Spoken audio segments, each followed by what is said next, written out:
Welcome back to my channel. चलो India science पढ़ें। आज हम लोग कवर करेंगे डिफरेंशिएशन, जो आपके पूरे फिजिक्स में बहुत काम आने वाला है।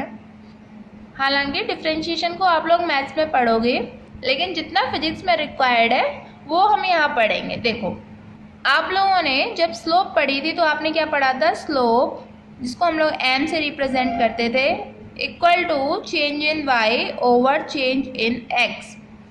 ये साइन किसका? चेंज का, change in Y over change in X. अच्छा, अगर यही चेंज बहुत ज़्यादा छोटा हो जाए, मतलब हम बहुत छोटे टाइम के लिए अगर वैल्यू निकालें, मेरा कहने का मतलब है जब डेल्टा एक्स टेंड्स टू 0 हो जाए, यानी डेल्टा एक्स जब बहुत ज़्यादा छोटी हो जाए, तो आप इसको लिखोगे D Y over D X. वहाँ पर आप ये डेल्टा साइन पुट नहीं करते हो, क्या लिखते हो? D Y over D X, बहुत ज़्यादा छोटे चेंज के लिए। तो आप इसको ऐसे लिखोगे, limiting delta X tends to 0 D Y over D X. यही क्या है? डिफरेंशिएशन। तो आप डिफरेंशिएशन से क्या समझते हो? Differentiation of y with respect to x, differentiation of y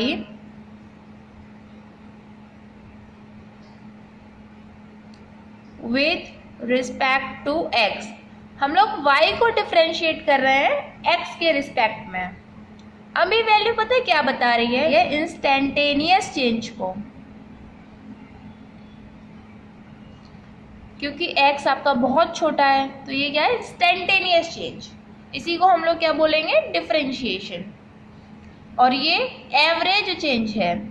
change तो है, लेकिन एवरेज चेंज है। एक टाइम ड्यूरेशन के लिए, मान लो 2 मिनट के लिए, 3 मिनट के लिए, ये पर्टिकुलर इंस्टेंट के लिए है।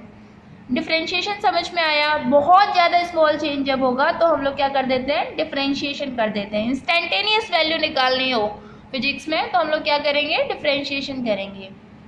आगे जब आप पढ़ोगे तो आपसे बोलेगा एवरेज वेलोसिटी निकालनी है, तो आप एवरेज चेंज निकालोगे, लेकिन बोलेगा इंस्टेंटेनियस वेलोसिटी निकालनी है, तो आप डिफरेंशिएट करोगे।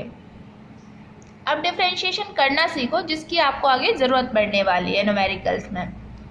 देखो, हम लोग कुछ फॉर्मूले देख लेते हैं, आपको समझ में आएगा। d over D x, differentiation किसके रिस्पेक्ट में कर रहे हैं? x के रिस्पेक्ट में। मान लो कोई कांस्टेंट है c, तो इसका डिफरेंशिएशन हमेशा होता है 0। मतलब एग्जांपल लेके चलते हैं साथ के साथ, d बाई डी एक्स, और आपको कोई भी कांस्टेंट आ जाए।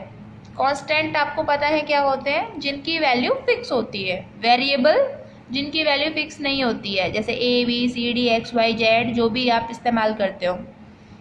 कितना? 0। d by D X of pi. Pi क्या होता है? कांस्टेंट या वेरिएबल? कांस्टेंट, तो वैल्यू 0। नेक्स्ट देखो, d by D X X की पावर n, ये हो तो क्या करना है आपको? n x n माइनस 1, ये तो इसका फॉर्मूला हो गया। एग्जाम्पल देखो, d by D X X की पावर 7, तो आपको क्या करना होगा? पावर को आगे लेना है। ये इसकी पावर हो गई 7x, और पावर में से 1 माइनस कर दो, कितनी हो जाएगी? 6। ये डिफरेंशिएशन हो गया इसका। ऐसे आपको कोई ऐसे देता d by D X X की पावर 2/3, तो आप कर सकते हो अभी 2/3 आगे लिख लो, इंटू एक्स क्या कर दोगे? 1 माइनस कर दोगे, कितना आ जाएगा? -1/3। समझ में आ रहा है कैसे करना है ये? ओके। अभी आपको कोई ऐसे दे d बाई डी एक्स सी की पावर x n, तो आप क्या करोगे? कांस्टेंट को बाहर रख लोगे, इंटू n x की पावर n माइनस 1। समझो इसको, एग्जाम्पल से समझ में आएगा। d by D x 4x square, इसका 4x स्क्वायर का डिफरेंशिएशन करना है विद रिस्पेक्ट टू x। कैसे करोगे? कांस्टेंट है इसमें 4, इसको बाहर रखो। अब आपके पास में क्या बचा, एक्स स्क्वायर। एक्स स्क्वायर का डिफ्रेंशिएशन करना आता है, 2 बाहर, एक्स में से 1 माइनस, तो एक्स की पावर 1 लिखो लिखो मत लिखो, कितना आ जाएगा 8x। इतना समझ में आया? ठीक। अब मान लो आपको क्वेश्चन आता है, अब हम लोग सीधे सीधे एग्जाम्पल करते हैं, आपको ये समझ में आ जाएगा, बेसिक चीज़ें समझ में आ गई हैं। क्वेश्चन आता है x की पावर 5 प्लस x की पावर 4 प्लस 7 डिफ्रेंशिएट करना है। अब इसमें कई सारे टर्म्स हैं, कैसे करोगे? तो आप सबका डिफ्रेंशिएशन करोगे, D by D X X की power 5 plus D by D X X की power 4 plus D by D X 7। अभी पहले हम लोग धीरे धीरे कर रहे हैं, आप लोगों को करना आ जाएगा, आप डायरेक्ट लिख दो। इसका डिफ्रेंशिएशन पहले वाले का 5 आगे, 1 माइनस पावर में से 4, फिर 4x 3 और कांस्टेंट का 0। ये आपने क्या कर दिया, डिफ्रेंशिएशन कर दिया। मतलब हर एक टर्म का आपको डिफ्रेंशिएट करना होता है। समझ में आया? ओके। तो अब कितने भी टर्म्स आ जाए आप लोग आराम से डिफ्रेंशिएट कर सकते हो। नेक्स्ट देखो, dx x की पावर 1/2 कैसे करोगे? 1/2 x 1 माइनस कर दोगे तो कितना बचेगा, -1/2। इतना समझ में आता है? अच्छा, पावर 1/2 को आप क्या लिख सकते हो, रूट। तो आप इसको ऐसे भी लिख सकते हो, हाफ, पावर माइनस में है तो नीचे 1/x 1/2, और इसको ऐसे भी लिख सकते हैं, पावर क्योंकि 1/2 है तो आप उसको √x लिख सकते हो। ये जो रूट होता है इसका मतलब क्या होता है, पावर 1/2 है। रूट मतलब क्या है इसका, पावर कितनी, 1/2। ये आया समझ में? अच्छा देखो, अभी आपको एक और क्वेश्चन आता है कि अब आपको डिफ्रेंशिएशन करना है, मान लो D by D X X minus 1 2x plus 5। इसमें देखो ये क्या हो रहा है, मल्टीप्लाई, और आपको डिफ्रेंशिएट करना है। तो कैसे करोगे? सबसे पहले इनमें से एक टर्म को बाहर रखो, x माइनस 1 मैंने बाहर रख लिया, और दूसरे का डिफ्रेंशिएट कर दो, D by D X of 2x plus 5। दोबारा में क्या करना है, जिसका डिफ्रेंशिएशन कर दिया है पहले उसको बाहर रखेंगे और दूसरे वाले को अंदर। सॉल्व करो अब जरा इसको, कैसे करेंगे? इस टर्म को ऐसे ही रखे रहने दो, बाहर वाले को। अंदर कैसे सॉल्व होगा, डी बाई डी एक्स 2 हैं, जैसे हम लोग ऐड वाले में करते थे, देखो 2x का भी differentiation plus D by D X 5 का भी differentiation plus 2x plus 5 as it is, D by D X X का भी differentiation plus D by D X minus 1 का भी डिफ्रेंशिएशन। समझ में आया ये पूरा? अब देखो, x minus 1 differentiation of 2x कितना, 2 कांस्टेंट बाहर, x की पावर 1 इंटू 1, और पावर में से -1 किया तो 0, x की पावर 0। इसको करेंगे, कांस्टेंट होता है तो ये 0, प्लस 2x प्लस 5। अच्छा, x का डिफ्रेंशिएशन कितना, 1 पावर है, -1 0 हो गया ये तो, इंटू 0 प्लस कितना, ये -1 का 0। समझ में आ रहा है आप लोगों को? x माइनस 1, यहाँ क्या, x की पावर 0 तो 1 हो गया, तो क्या बचा 2। ये मल्टीप्लाई होकर के पूरा क्या, 0। तो आपका आंसर आया 2x माइनस 1। आप इसको मल्टीप्लाई करके अंदर भी लिख सकते हो, 2x माइनस 2। ये क्या हो गया इसका, डिफ्रेंशिएशन।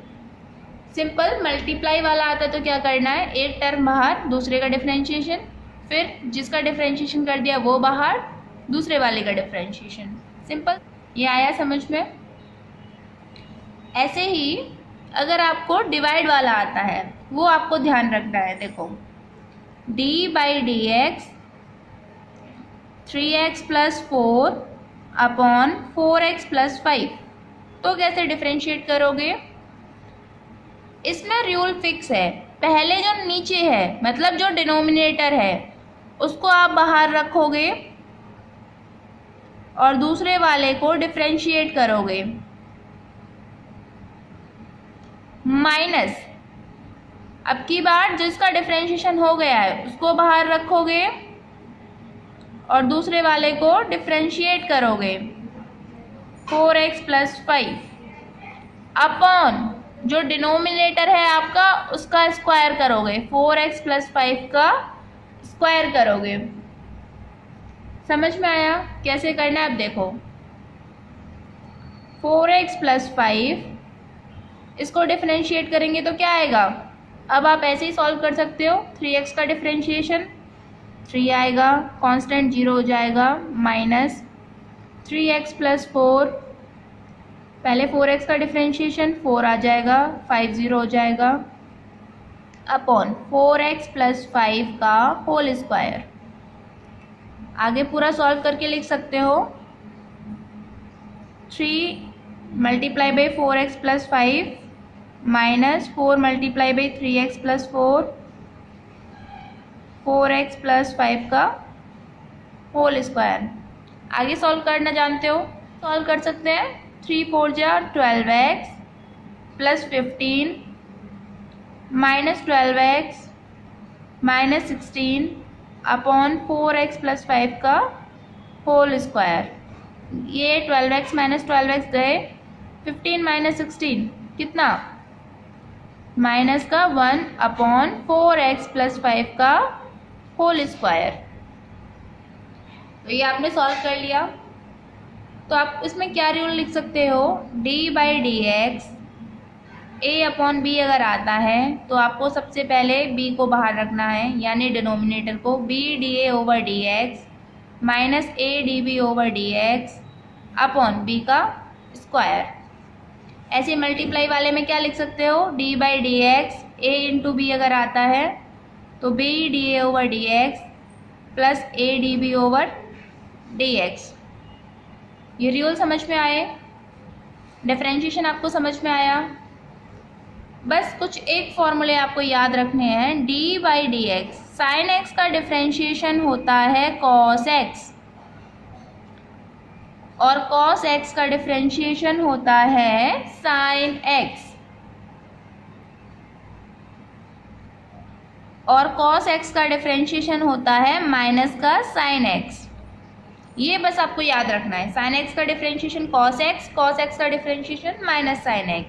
आई होप आप लोगों को पूरा डिफरेंशिएशन अच्छे से आ गया होगा। अब आपको क्या करना है? डिफरेंशिएशन के बहुत सारे क्वेश्चन प्रैक्टिस करने हैं। आ गया है बहुत अच्छी बात है, लेकिन आपको इसके क्वेश्चन प्रैक्टिस करने हैं, तभी आप अच्छे से क्वेश्चन कर पाओगे। तो चलो नेक्स्ट टॉपिक हम लोग समझते हैं integration, which is also an important topic for physics. Integration, integration मतलब इंटीग्रेट करना, इंटीग्रेट मतलब चीज़ों को जोड़ना, समेशन करना, समेशन करना। एक चीज और, इंटीग्रेशन जस्ट रिवर्स प्रोसेस होती है डिफरेंशिएशन की, जस्ट उल्टी होती है। It is just reverse process of differentiation. मतलब क्या है जरा देखो। इंटीग्रेशन के लिए हम लोग साइन इस तरीके का यूज करते हैं। ये हम लोग साइन यूज करेंगे कंटिन्यूअस फंक्शन के लिए।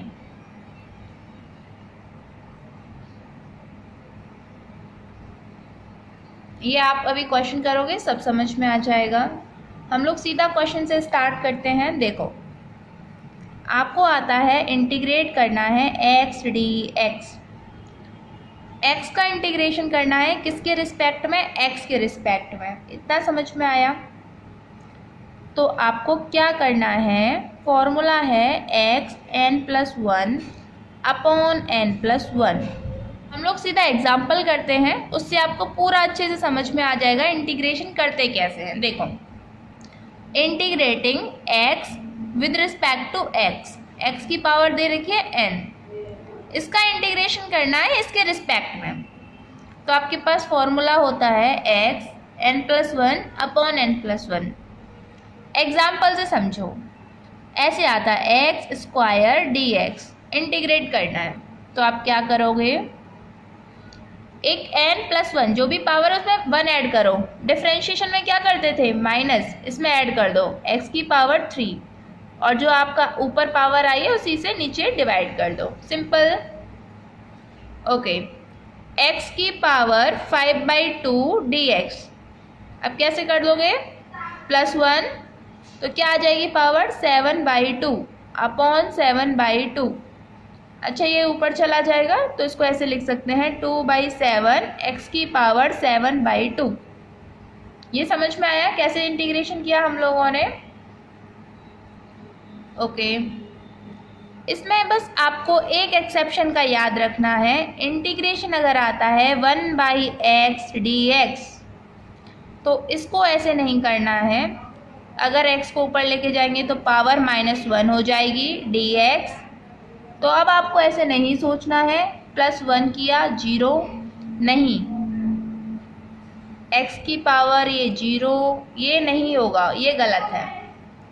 1/x, इंटीग्रेटिंग 1/x dx, इसका इंटीग्रेशन होता है log x। ये आपको ध्यान रखना है, ये बहुत इम्पोर्टेंट है और इसको जनरली बच्चे भूल जाते हैं, ये आपको ध्यान रखना है। Integrating 1/x dx will equal to log x। आया समझ? ओके, कुछ क्वेश्चन हम लोग करते हैं तो आपको समझ में आएगा किस तरीके से करना है। Integrating 3x⁻7 plus x⁻−1 dx, integrate करना है, कैसे करोगे, दोनों का इंटीग्रेशन होगा, पहले टर्म का इंटीग्रेशन करो, 3x पावर में +1 -6 अपॉन -6 प्लस, अच्छा x-1 का इंटीग्रेशन log x, इसको मत भूल जाना, +1 करके 0 मत करना क्योंकि ये वास्तव में क्या है, 1/x dx है, ये उसने लिखा नहीं है 1/x, पागल बनाया है, x⁻−1, ध्यान रखना इसको। आप चाहो तो इसको काट भी सकते हो, तो क्या लिख दोगे answer, -1/2 x⁻−6 plus log x। ये समझ में आया? ओके, और चीज़ें समझो बच्चे। इंटीग्रेशन होता है दो टाइप का, definite integral and indefinite integral. अभी तक जो हम लोग करते चले आ रहे हैं ये है इनडेफिनेट इंटीग्रल। डेफिनेट इनडेफिनेट का क्या मतलब है समझो। अगर आपको ऐसे क्वेश्चन आता x⁻dx और यहाँ पर आपको कुछ दे रहा है 2, यहाँ पर मान लो दे रहा है 3, पहले तो इनको बोलना सीखो, ये होती है लोअर लिमिट और इसको बोलते हैं जो ऊपर लगी होती है अपर लिमिट। अभी आप इसको कैसे सॉल्व करोगे, x dx का इंटीग्रेशन आपको आ गया x²/2। लिमिट कैसे सॉल्व करेंगे, देखो लिमिट कैसे सॉल्व करेंगे, x की वैल्यू ये होता है upper limit minus lower limit. तो जहां x है वहां पहले ऊपर वाली वैल्यू रखो अपर लिमिट को, x² 3/2, फिर माइनस कर दो लोअर लिमिट को 2²। तो आप इसे कैसे सॉल्व करोगे, upper limit minus lower limit, x की जगह वैल्यू पहले रखोगे 3, तो 3²/2, फिर लोअर लिमिट को रखो 2²/2, 3² 9/2 -4/2, सॉल्व करो उसको पूरा 5/2। समझ में आया कैसे सॉल्व करना है। इस तरीके का इंटीग्रेशन जिसमें लोअर लिमिट और अपर लिमिट दे रखी हो उसको बोलते हैं डेफिनेट इंटीग्रल। तो ये क्या था, डेफिनेट इंटीग्रल। इससे पहले आपने जो भी किया जिसमें लिमिट्स नहीं दे रखी थी वो था इनडेफिनेट इंटीग्रल। तो जब जब हम लोग इनडेफिनेट इंटीग्रल करते हैं आंसर में एक कांस्टेंट लगाते हैं +c, ये लगाना ज़रूरी होता है। तो जब जब आप इनडेफिनेट इंटीग्रल करोगे तो आप क्या लगा दोगे, कांस्टेंट लगा दोगे आंसर में। ये समझ में आया? डेफिनेट इंटीग्रल समझ में आया कैसे करना है। पहले इंटीग्रेशन करना है, फिर upper limit minus lower limit, x की जगह पर अपर लिमिट को रख दो, फिर उसके बाद में लोअर लिमिट को रख दो। साइन एक्स का डिफरेंशिएशन क्या होता था, कॉस एक्स। साइन एक्स का integration with respect to X D X, sine X का integration with respect to X minus cos X plus C. C क्यों पुट कर रहे हैं, वैल्यू नहीं है, लिमिट नहीं है इस पर। कॉस एक्स का integration with respect to X, तो sine X plus C, again indefinite integral है। बस आपको इतना करना है। इसके बाद आप क्वेश्चन प्रैक्टिस करो इंटीग्रेशन की, आपको ये पूरा आ जाएगा। अगर आपने इतना कर लिया है तो आपको फिजिक्स में कोई दिक्कत नहीं होगी। आई होप आप लोगों को डिफरेंशिएशन इंटीग्रेशन पूरा समझ में आया होगा। नेक्स्ट वीडियो में हम लोग वेक्टर चैप्टर स्टार्ट करेंगे। So thank you student and tell about this channel to other students so that they can also study properly. Okay, thank you.